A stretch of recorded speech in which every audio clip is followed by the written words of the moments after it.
Don't Talk About Brexit.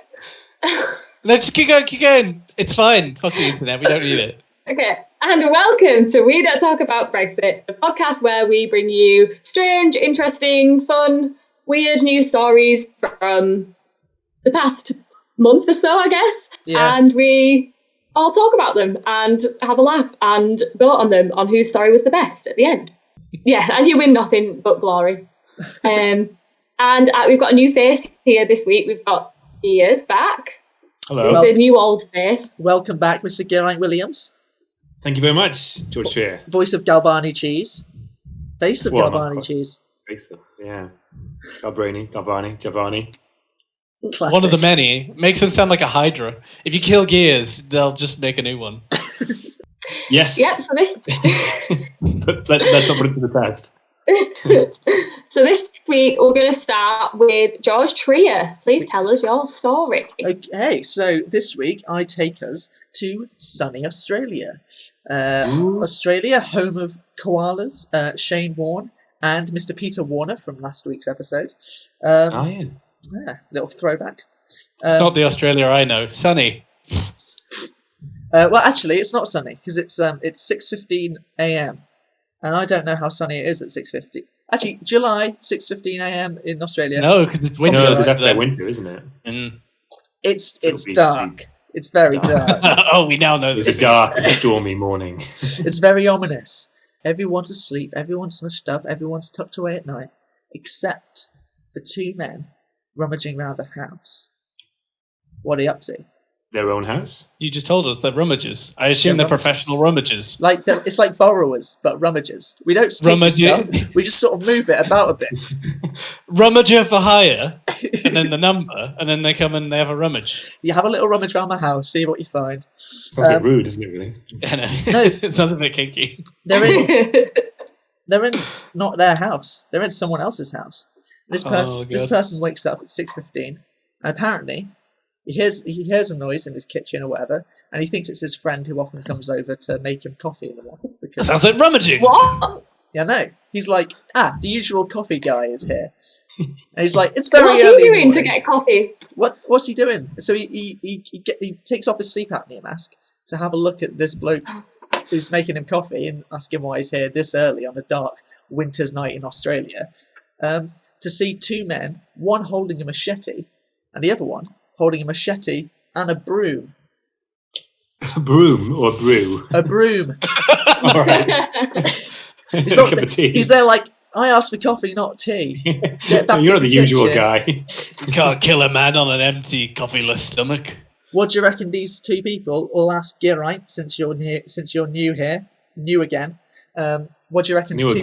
What do you reckon they're doing there with two machetes and a broom in Australia? Yeah. I think there's a lot of... So when I think of Australia, I tend to think of, like, creepy crawlies and, like, spiders and snakes and things that can kill you. So I think they were hunting a snake. You think they were hunting It's a a bit snake? overkill, though, isn't it? It's a bit... No, but like machete and a broom, that's like a scene of anaconda. Not in Australia. That's a snake killing hit. Yeah, exactly. In Australia, I take that for like any spider. Anything. In Australia, are we sure that just what is like a standard knife for them isn't a machete for us? So they're like eating their steaks with like one regular fork. Are you thinking of that scene from Crocodile Dundee? Where he's like, I've never actually seen it. No, I've not. I know the Simpsons bit, but you call that a knife? This is a knife. That's a broom. The other one's a knife. I thought you'd say knifey broom before. Are they there to trim the horrible bits off his broom? They're debristlers. They're debristlers. Just like the horrible scrabbly bits on the end. They've just come around to give it a good trim. Because sounds like he's got people working for him if someone's coming around making him coffee. It does, doesn't it? They don't make enough money rummaging, so you've got to have some other thing to do. He's such a micromanager that he literally has people to do like hired for one specific job. You come make my coffee. You're my bristle tristler. How often do you do it? Bristol Tristler, I like that. Bristol Tristler. Every day. You're all wrong. Which is not surprising since I gave you very little to go on. Turns out they're in the wrong house. So they asked this guy, they go, are you, and I don't know the name of the person they're meant to be meeting, they're like, are you Dave? And he's like, no, I'm not Dave. And they say, all right, sorry about that. And it turns out they were offered £5,000 to scrub a semi-naked man on the back of a broom as a sort of sexy kink. And the man I was gave right them, about the kink thing. the man gave them their address and then forgot to tell them that he changed house. How recent? How long ago? How much in advance did he book this? Well, yeah, that's what I thought. This You'd time let him know. next year. It's got to be tomorrow, otherwise I'm not going to be living there, please. Maybe it's his yearly rummaging. Maybe he just has it booked in annually, you know what I mean? And he just... Yeah, and the thing is, though, if he booked it in and he did get the right date, maybe they had like a bad receptionist who, penned it in wrong. But if you like work for Bristol and Co. or Rummagers, and Sons, you need to be good with your dates because I'm a bit confused though. Hang on. Yeah. So what service were they offering exactly? They were going to scrub a man on the back with a brush. But why do they need 2 machetes to do that? Because he was a bit of a... So the broom I get. He was a bit of a... I'm on board. He's a bit of a kinky guy. And he was like, I'll offer you... Like, I want to be tied up. I want to be scrubbed on the back of a broom. I want it to be like a bit of a... a home invasion a sexy, thing. Home invasion thing, and gave them a bit of liberty into how they did it. And he offered them $5,000 Australian if it was really good. And what they thought really good was terrifying. How much is that in like pounds sterling? I do not know. I'm gonna Google it. Let's say 4,000 quid. That's a good, Monday That's a mornings. good price. That's a good Monday morning's work, isn't it? imagine if they had started and he woke and he's like, what are you fellas doing here? But I didn't say stop. Yeah, well, maybe he'd have got some more people involved in his kink then. Maybe he'd been like, you don't know till you try, do you? So yeah, so I like that it's very clean kink, It's very easy to... It actually cleans as you go along. Oh, nice. It's about £2,800, by the way. 2,800. Oh, that's less than I was expecting. Oh, well, that's disappointing. It's still anyway, it's quite a lot with someone on the back. Yeah. So these people say bye to this guy, and he obviously is still quite offended and phones the police, and they go after these people. One of them's called... What's he called? Where is he? Bruce? He's called Leroy. Okay. The one with the machete. He ran in. Leroy Jenkins. I thought of exactly that. So they eventually go to the right house because they check their WhatsApp messages and the bloke had told them the right address a while ago. Sorry about that, lads. And they get to the house, knock on the door. The right guy opens and he's like, "Oh, hello, you're the broom people." Okay, and You're the bristlers. you're the debristlers. And then tells them to leave the machetes in the car because no one asked for a machete, did they? It's not part of the thing. I hope he really it made them feel really small. Oh, he just got really lectury. Didn't even bring any rope to tie him up with. That was the thing he actually asked for. And then this is quite cute. Apparently what happened was he invited them in and Leroy fell asleep on the couch and the man made him coffee and cooked him eggs, bacon and noodles. Oh, what? Noodles? It's Australia. It's What the fuck are they doing there? I think that sounds amazing. Like I want eggs, bacon and noodles tomorrow morning. I would love that. Yeah, exactly. Yeah, you crack eat the egg bacon into the noodle and you mix it with the bacon. Yeah, okay, fine. Yeah, it would be absolutely delicious. A few spring onions, yum. Oh, yeah, exactly. But Leroy got off scot-free because they tried to put him for a charge of breaking in to intimidate, but the lawyer was like, "He didn't break in to intimidate. He broke in to, get someone off, to debristle, and to I was going to say stimulate." But it's not stimulate. Was the lawyer this improvisational in court? I assume. Your Honor, I'd like to take a 5-minute improv session. I'd like to call to the stage, yes ending. I did think it was funny that, you take the bar and then you end up defending a man who broke into a house with 2 machetes in order to give someone an orgasm, and he broke into the wrong house. That's what you imagine when you go through law school, isn't it? It's like when you go to drama school and you think you're going to be on The Crown, and you end up selling cheese. I think I'm very happy to. You take the bar, you get the broom. That's what they say. That's the old phrase. And that's the end of my story. 2 men broke into a house, wrong house. I like it. Fantastic. It's a strong return. Did you have a title? Tiny. Oh yeah, I did. Thank you, Gears. Actually, the title I should have led with that because the title's the best part of it. It's broom, broom, broom, broom. I don't want you in my room. I love it. Oh my god! That's really Need good. to continue. You've won. You've won. We don't talk about Brexit. You've just won it. The game's completed. I introduce it never because it's over. It was done. This is the pinnacle we were aiming towards. Boss level. Because we're on streaming, here's the tiny claps that won't clip the sound. Oh, that's so pathetic sounding. Oh, very good, George. Do you like applause? It's like, yeah, but then the people listening will be like, what? Oh yeah, forget you. They'll hear the shimmers. They'll hear it a little bit. Oversensitive ear people listening to that. Who is our next story? Bacon. Is it me? It's you. It's me. Yeah, I've got it written down. It is I. Yes. Yes. Tell us our new story. I will. So the name of my story, I don't know if it will match George's, but the name of my story is Lunchbox. Lunchbox? That's the name of my story. I'm sure it'll make more sense at the end. So once more. So yeah, it's Lunchbox is the name of. I'm really buying it. Buying it? Yeah. It's in a delivery. I'm getting a sense of what's going on. So I'm liking it. And it concerns a little girl who went to school one day and packed her own lunchbox the night before. And apparently this is quite a common thing. The mum likes to encourage the kids to kind of be independent, pack their own lunchboxes. But on this particular day, she didn't exactly... she got a bit carried away, I think, in what she packed. So much so that the mum got a note sent to her on a platform called Dojo, Class Dojo. You guys heard about this? No. We wouldn't, because I suppose we don't have kids in school. But it connects teachers with students and parents. Apparently, it's got a platform where teachers can send pictures of the classroom and also send a message if I guess the kids are. When you say connect, what? So they become like an amorphous blob. Yeah, it's like the thing. Or do you mean? No, I just mean send messages to them. But I bet that's an absolute nightmare.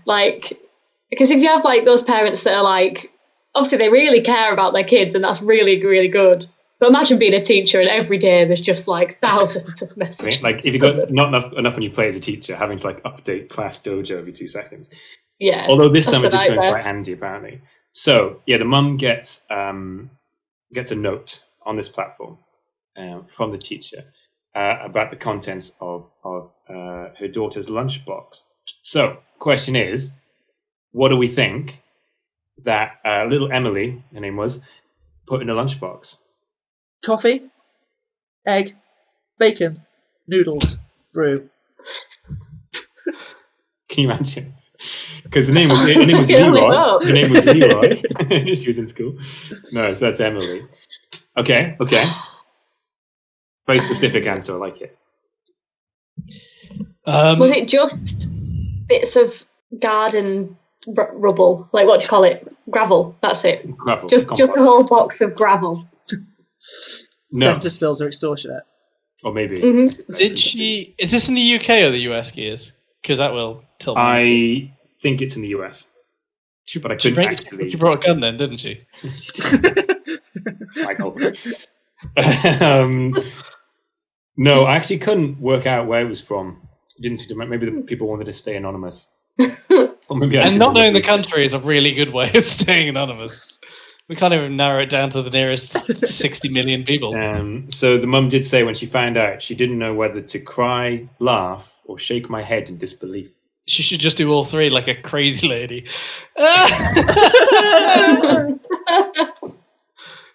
But no, apparently, so the note that she got, so I'm afraid none of you were correct in your guesses, but the note she got from the teacher was, I just wanted to let you know that Emily has shown me that she has cat food in her lunchbox. Oh, Yeah. And then, like, when I first read that, I was like, that sounds a bit accusational. That's the teacher being like, just let you know. She showed me, you know what I mean? And like, but she does go on to say, fair play to Emily. She said that she packed it herself and did not tell you that she put cat food in the lunchbox. I have taken it away from her. Can I get you to chat with her after school? Is what the note said. Oh my god. She didn't know whether to cry, laugh, or shake her head. Why would she cry at cat food? Maybe her dad. No, not Emily. This is the mum. I know, but still, she'd be like, no. Because she's mortified. What's the cat going to eat? I think it was more. She must have been mortified that people would have thought. Maybe she just really liked the cat food. She really liked it and she didn't want to share. Well, I don't even have a cat. She did say of her daughter that she likes to be funny and is cat obsessed. Apparently they have 3 cats at the moment. But she said that it was one of Emily's aspirations was to own 50 cats when she grows up. I really like cats, but that is just it's like an annoying number of cats. Very specific number as well. It'd be like just the whole carpet would just be cats. Like you'd walk into a room and it's just a moving carpet of cats. Like that is my dream. You wouldn't have any mice though, so that's a plus. Yeah. No, that's not true. My cats bring in mice all the time and then just forget about them and let them go in the house. So maybe you'd only have mice then. Yeah, sometimes you don't get the real mouse hunter brand of cat. You just get the ones that are kind of stupid. They're more a mouse shepherd at that point, aren't they? Yeah. If you were a mouse and you wanted like the ultimate heist, that'd be it. Planning for like 3 years to rob the chief of that house. Oh my God, if that's what it was planning. I think that's it did go behind the bridge.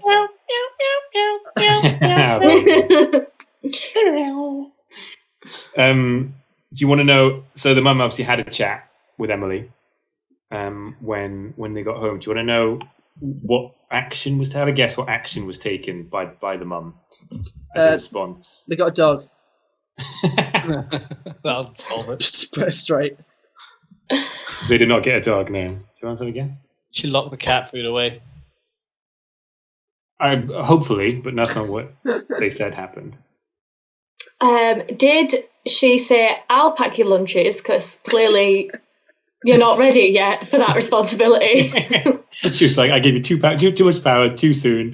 It's I my fault. You've taken a mile.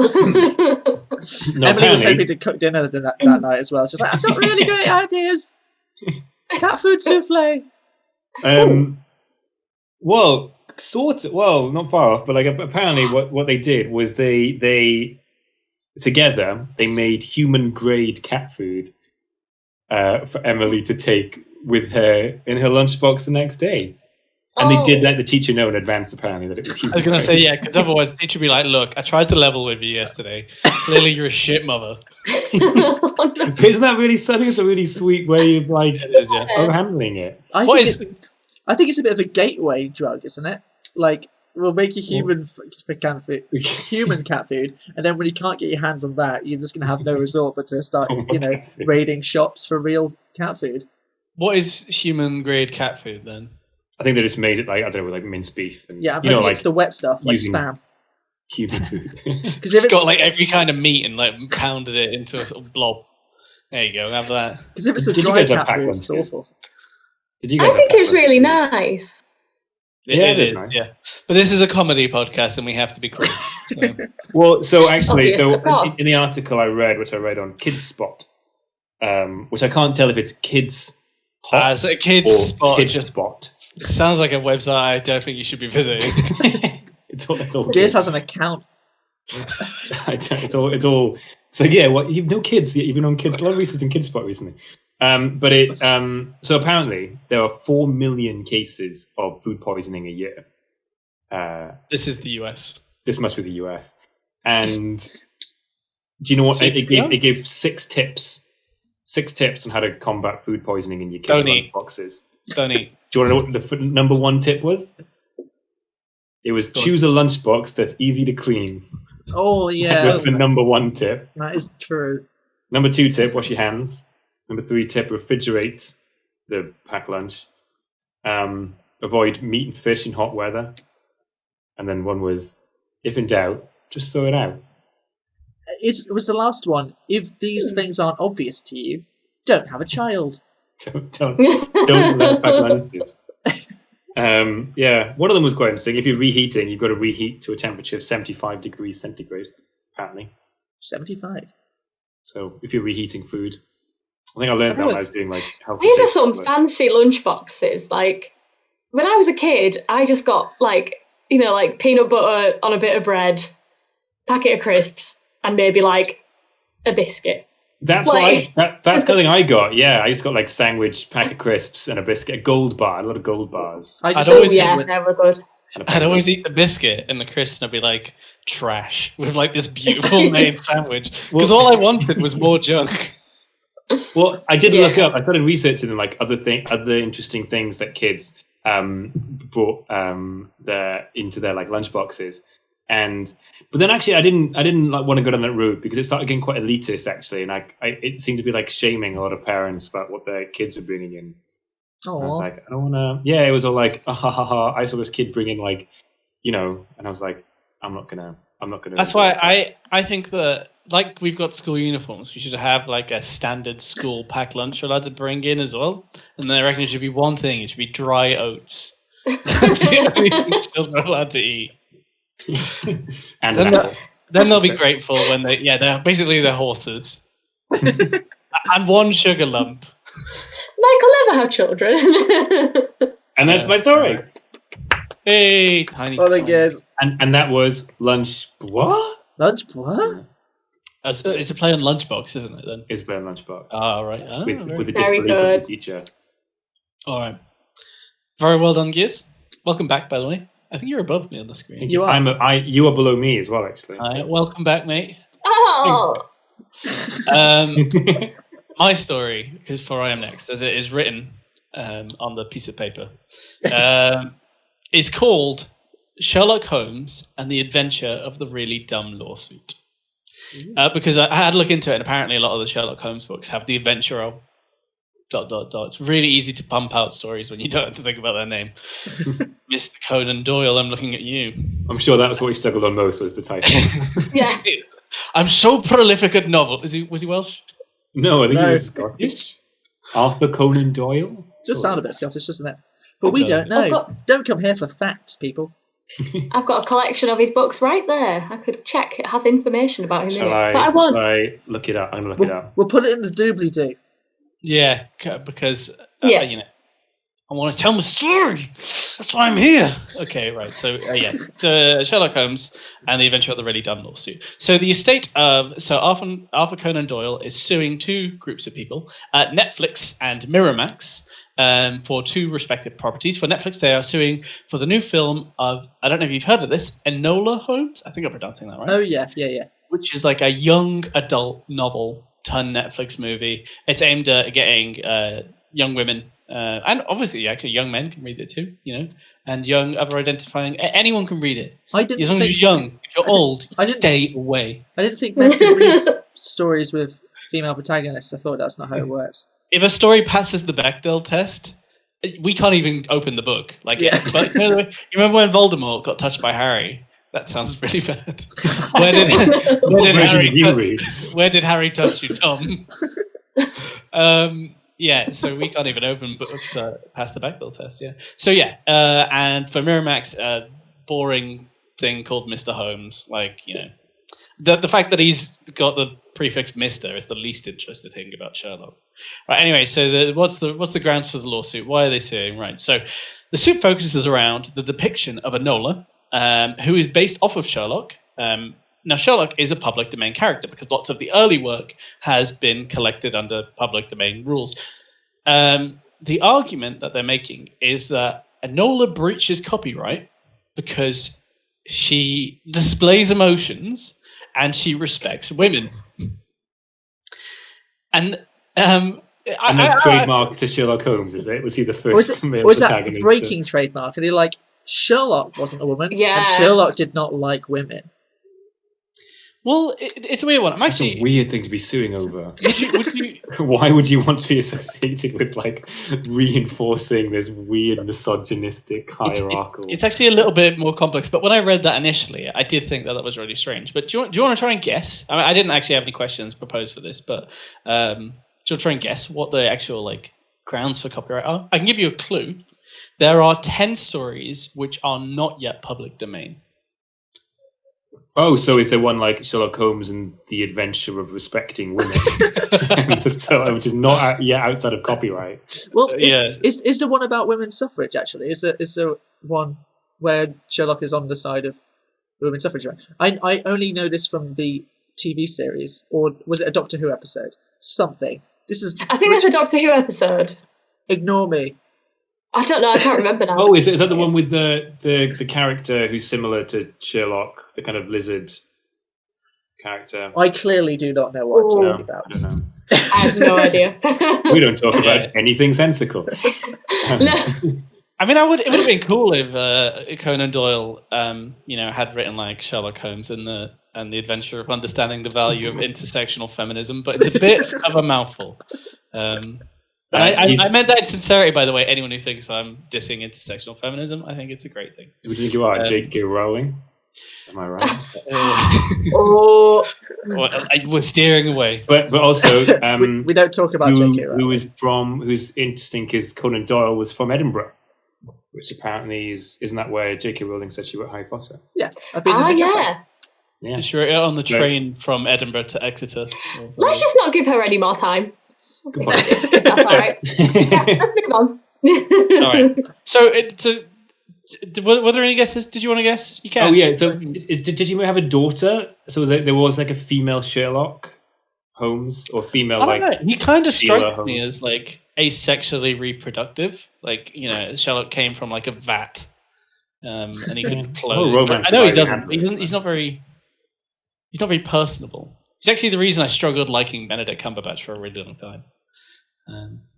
But no, that's not correct. George was closer. What did George say? On the ground of there being... Oh, yeah. A story that's sort of about it. Is it? Yeah, you got to guess, Katie. Is it because of the very reason that the Arthur Conan Doyle estate just feel like they don't have enough money when they clearly have tons, and they're just trying to ruin everybody's lives? Is that the reason? Mrs. Doyle, maybe. Have you ever considered working for our money, or should we just forever live off of our grandfather's estate? No, I think we'll Skype some more. They've been hit hard by the pandemic, so they've got to sue. That's probably the motivation for it, and obviously this has big impact depending on how it's ruled on British copyright law, but not quite. So I'll explain why George was the closest then. So because most of the works of Holmes are in the public domain, but some of the stories are not, and they are still owned by the estate, what they're saying is that the movie draws on key elements that are specific to the later stories. Now, I don't actually know what the later stories are. Sherlock Holmes hasn't really interested me as a law case. Oh, I love law. I love reading about law and Sherlock Holmes. But the actual stories don't interest me that much. But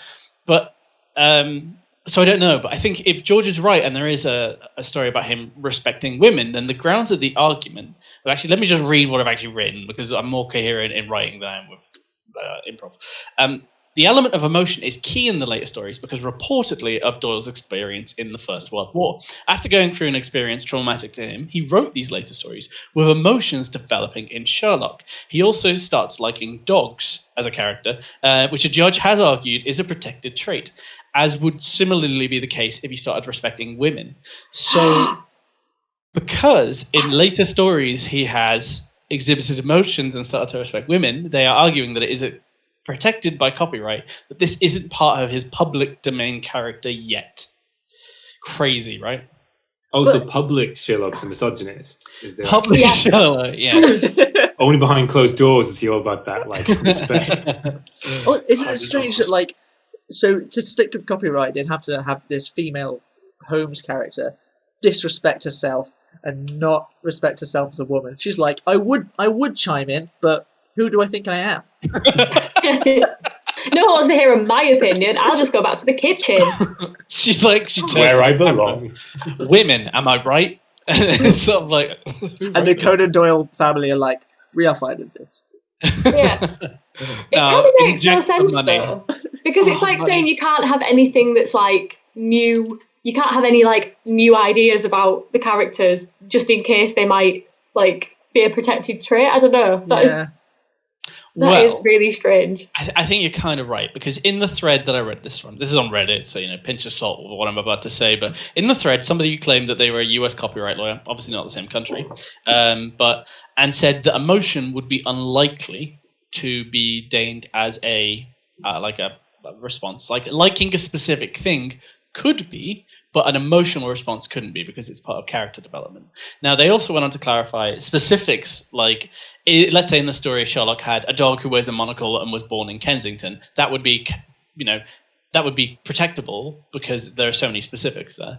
But taking a main character and growing emotion would not be considered so long as those emotions were separate to a protected story element.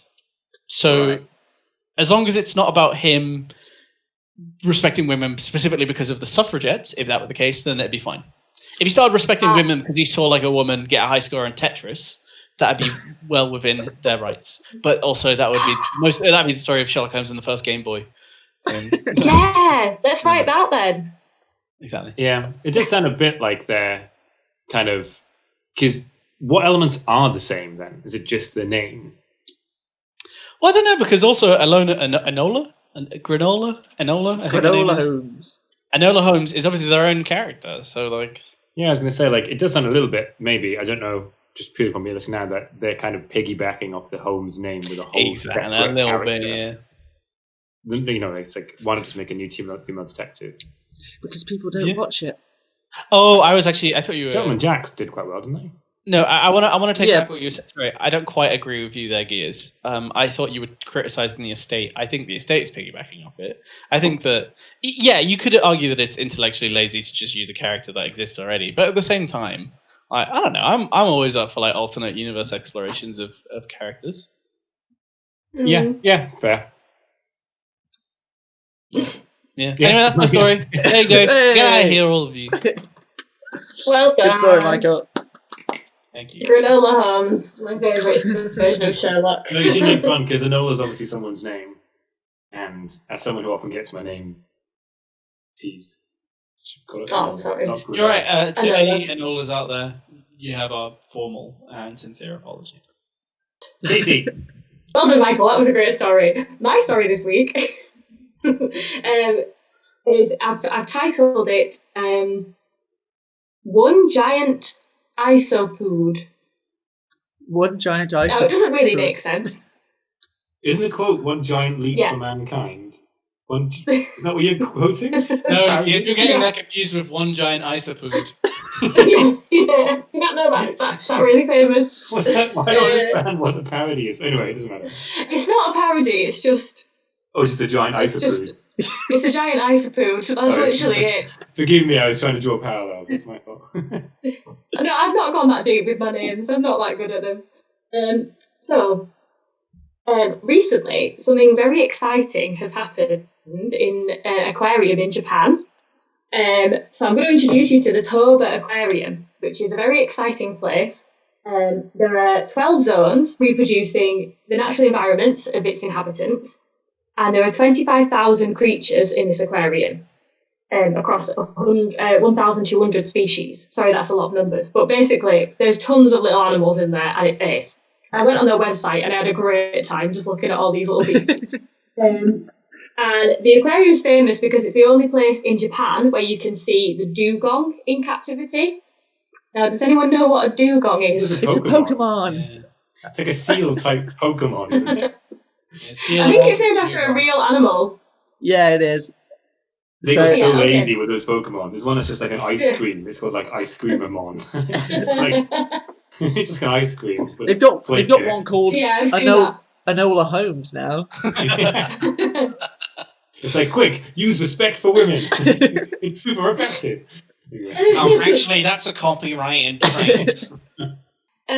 So a dugong is a bit. I think it's a bit like a manatee, but basically, yeah, it's a bit like, it looks like an angry dolphin, but also a little bit like a guinea pig. I don't know. It's really confusing. I was looking at a picture trying to compare it to something, and that's what I got. Very conceptually clear to understand. Yeah, you can That's just, why they're so angry. Yeah, I think that might be the reason. Yeah, and they are actually the like origin, apparently, of the mermaid myth. Because they look like beautiful women basking in the. So wait, it's an angry dolphin because of the guinea pig, because of the beautiful woman. Yeah, well, apparently sailors used to see these dugongs and they'd be like, "Oh, I'm being lured to the depths of the ocean by this beautiful siren of the sea." So they have beautiful singing voices. I don't think so. I think they're just. Jimmy, I'm not gonna lie, we've been out to sea for months and I'm gonna go and fuck her. Yeah. I think it's just pure desperation, yeah. Well, anyway, so it's a very exciting place, Silver Aquarium, and this year one of its inhabitants shocked the world when it did a poo. So, I mean, I was going to ask a question. Why do you think that that's shocking? But I suppose I'll just move on. Was it a frozen poo? I'm telling you about the name. No. Because it had ingested drugs and then it was arrested and held in prison for a month and a half before shooting. Wow, that is a mega throwback. That is a real throwback. Yeah, season 2, baby. Josh, do you have any guesses why it's such a shocking thing that this creature has done a poo? Is it like pandas? It's the first one to poo in captivity because the rest of them just hold it in. They're like, will not be watched. You get like really nervous going to the toilet. Really? That is like close to it. Yeah. So. Did it come out of its mouth instead? Oh no. Yeah. Well, maybe. I mean, no one was around to actually see it happen, so could be. But basically, what happened was, in this tank, there's 5 giant isopods, which are like, they look like wood lice, but they live in the sea, and they're like this big. And so they're kind of creepy, but also really cute. And they are crustaceans, apparently, but they look like insects. And they've not pooed for like years. Like, the scientists are baffled. Like, nothing, like, they keep trying to feed them, and nothing's happening. And they keep trying to, like, encourage them to, like, digest the food. Nothing's happening. But one day, keeper turned and was, like, astounded, and it was a cause for celebration because there was poo in the tank. Which means that something's happening. So for the first time in years, these things are flying. Yes. So apparently no fecal matter at all had been observed for 2 years, but even then it was at only a tiny amount. And so it's like it's in the whole time they've been in captivity. Wait. Like barely anything's happened. So this is the dugong or the isopods? The giant isopod. So what's the dugong got to do with... Oh, it's just that it's a special creature that's part of this aquarium. Okay. Just makes this aquarium special. Okay. They were neighbours, and the dugong was the one who reported it. I thought maybe it was like a dugong went missing, and then like it turned up in the poo of these like isopods. That's what they eat. Well, that could be it, really, because we don't know much about these creatures at all. Like they're basically like deep sea creatures that for some reason they don't know anything about, so they've decided to keep them in captivity to watch them, but they don't know how to look after them. So it's probably not the best decision, but never mind. And they yeah, well, I mean, I think it was probably done out of like positive intentions, but yeah, they're basically trying to feed them all the time, and they won't eat anything, and they just like, there's like videos of them the keepers trying to feed them, and they're just like pretending to eat the food and then spitting it out. Or like just playing with the food, like batting it around. But there's a video recently put out there of one of them just attacking a shark and like trying to eat its face off. So maybe that's what they eat. Who knows? Sounds like maybe these things aren't doing great in captivity. You know what I mean? I don't think so. I don't maybe know. They're on a hunger strike. They're like, put me back in the sea. Yeah, I think that's it. Put me back in the sea. Yeah. Well, the thing is we just don't know whether they actually do eat. Like, we don't know if they, like, how they, obviously they eat, but we don't know, like, how often they're meant to eat. Like some, they've not eaten for like 5 years or something, and it's like they just don't know what's normal. Can animals photosynthesize? Not really. Plankton can, but I don't know whether that's considered. And I might be wrong as well. No, it's a microorganism, isn't it? No, they do. Plankton does, yeah. Yeah, no, but they are massive. They're like big, hefty creatures. So basically, there was another isopod. They've had a pretty sad history actually at this aquarium. So there was another one that they're really famous for some reason. Like there's so many like articles about these these particular creatures. It's mad. But one of them in 2014 did pass away because it hadn't eaten for 5 years. So, bloody hell, though! What a like getting away not eating for 5 years, and then being taken down. Yeah, I know it's really sad. But I mean, hopefully, the fact that one of them's gone for a poo is it means we can find out new things about them. And they've analysed the poo. Oh yeah. And they found in it scales of a fish that was not used in the feeding process at all at the aquarium, which means that has been eaten before the animals were in captivity, and then finally it's made its way out again. It's constipated. Do you reckon they had a deal not to shit? They were like, look, if any of us shit, we're going to give the game away. All right, just everyone agree, and then one chat, and they were like, fuck it, you've ruined it. But it's such a typical mankind thing to do, to not even first study them in the wild so we know what they eat. Let's just take them from the wild, stick them in a tank. Yeah, you're right, actually. Why and then work it out afterward. It's such a... I hate zoos. Sorry. I've no... Yeah. The ones that conservation parks, sure. But and maybe this is a conservation park, but it sounds like they were doing just fine before. I'm not sure what reason they had, but apparently they were. I mean, from the article, it sounded like they were trying to work out how to help them in the wild. So I think maybe that's why they're observing them. But it doesn't feel like they're doing them too many favors right now. Colonization all over again, isn't it? In the sense of just go in there and help the people out, make it worse. Yeah. We don't talk about Brexit, but we do get on our high horse about a lot of things. Absolutely. Well, you've got to have some morals. It's important. Also, I was going to say, I'm not trying to equate what these scientists did to this set of animals with colonization. I'm aware. You did not learn very much from the last month, have you? No, I'm not going to equate it, obviously. So they came into captivity over 7 years ago. So this is maybe a huge breakthrough. Maybe this is going to tell us more information about these creatures or how we can help them. And one of the keepers said, I feel like it's a sign. Oh, no, sorry, that's not the right quote. One minute, let me find it. Oh, no, I can't find it. And this is all one quote. Crazy. Yeah. Yeah, okay, there we go. So one of the keepers said that a scientist who was trying to find his notes. Oh, right, where have I written it? So one of the keepers said that it might have been triggered because there's been a lack of visitors. So that might have meant that they're because they're quite a busy place, and they encourage people. There's no set way to go through it. They encourage people to kind of go about it's quite a busy environment, and so maybe they're thinking that because it's been so quiet, maybe that's why they've finally managed to not be embarrassed anymore and just go to the loo finally after not being stared at for years and years. It's interesting to me because they're effectively giant. It sounds like they're giant insects, effectively. You said that they're... What did you say they were? They're a bit like woodlice, but they are crustaceans. Right. Yeah. The idea that this is how we find out that they have embarrassment. Finally, they've managed to go to the bathroom. I just don't associate embarrassment. I don't associate. Obviously, I'm not saying animals don't have value. They absolutely do.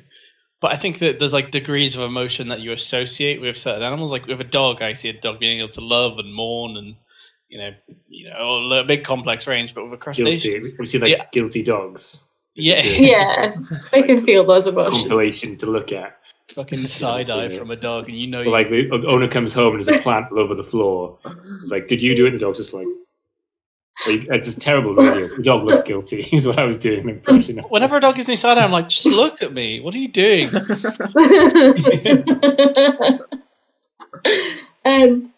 Yeah, I mean, I don't know if it's embarrassment, but they went to the toilet. It's very exciting, and I've just got some Twitter comments very briefly because they are hilarious. Someone said, I feel like this is a sign that things are finally getting back to normal. Someone else said, "Giant isopod, you pooped and made the news. Good job." And then the next comment is, and I don't understand it, but I'm going to read it. Sora Tokui poops 3 times a day, and this giant isopod is getting all the buzz. And that's my story. Is that the person's name? And they're just claiming they can poop 3 times a day. And like, why am I in the news? It's either that or someone's famous for doing poos 3 times a day. I don't know. Thanks, guys. Well done, really good story. All right. What do we do now? Oh my God, what do we do? Now we need to vote on whose story we all thought were the best. But I don't remember everyone's stories. So, we'll have to recap then, won't we? Mine was broom, broom, broom. I don't want you in my room. Australian home invaders. Get right.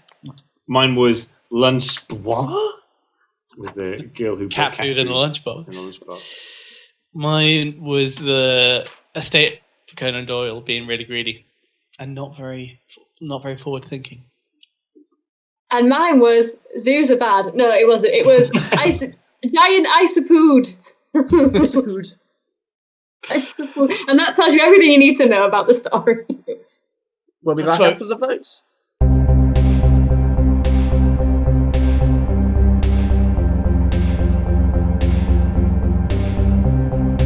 So the votes are in, everybody. I've even got them on this very piece of paper. Try not to get too disheartened or hurt if you don't win, because not everyone can be like me. I haven't won this week, though.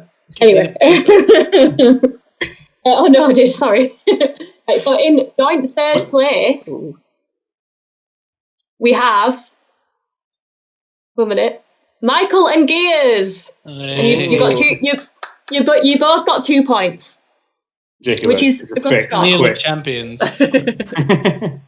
Joint third is joint last. Don't try and trick me. Nice. Bronze medals, 2 of them. Right, just one. Second place, it's me. I got 3. Hey. Which means that our winner is George Trier. It's been a while. I think it's been multiple seasons since I've won one. Same. Amazing. We'll get him next time. Thank you. Also, so I'll introduce the podcast next time. That's when I win that great honour of saying hi and then sort of making stuff up and looking like a bit of an idiot. Yeah, it's weird that we've got like a few. Yeah, no, we've got a few seasons in now, and you'd think that we'd have worked out just a thing of like, "Hi, this is what this podcast is," but instead it's just hard every single time. I don't think people who listen to us regularly think we've worked anything out. I reckon that's the highlight of the episode, and they just tune out after that. They're like, they fucked it up again. If you see some of our YouTube stats, that might be what's happening. Okay. No, don't break my heart like that. He's implying that people do just exactly, yeah. People are like, and it's peaked. I'll see them again next week. Animation. If you've made it this far, thank you. First off, and you're probably me. I reckon we do. I watch it all the way through multiple times because I edit it, and I still watch it through at the end. It looks like he's going mad, guys. We're getting the episode for George's spell. I'm not crazy. The longer we talk, George, the more there is for you to edit. So it's like... It's what I love. Now should we read a book to each other? No. But not Sherlock Holmes, just in case. No. Harry Potter and the... But not Harry Potter either. No, but the one where Harry touched Tom. Marvel or Riddle. Join us next week for more not talking about whatever it is that we're not talking about at the point in time where we make the episode. I don't know where Bye, everybody. Goodbye. Bye, everybody. Bye-bye. Thanks for tuning in. Take care. Stay safe. I'll just bring that camera to me because I'm lazy.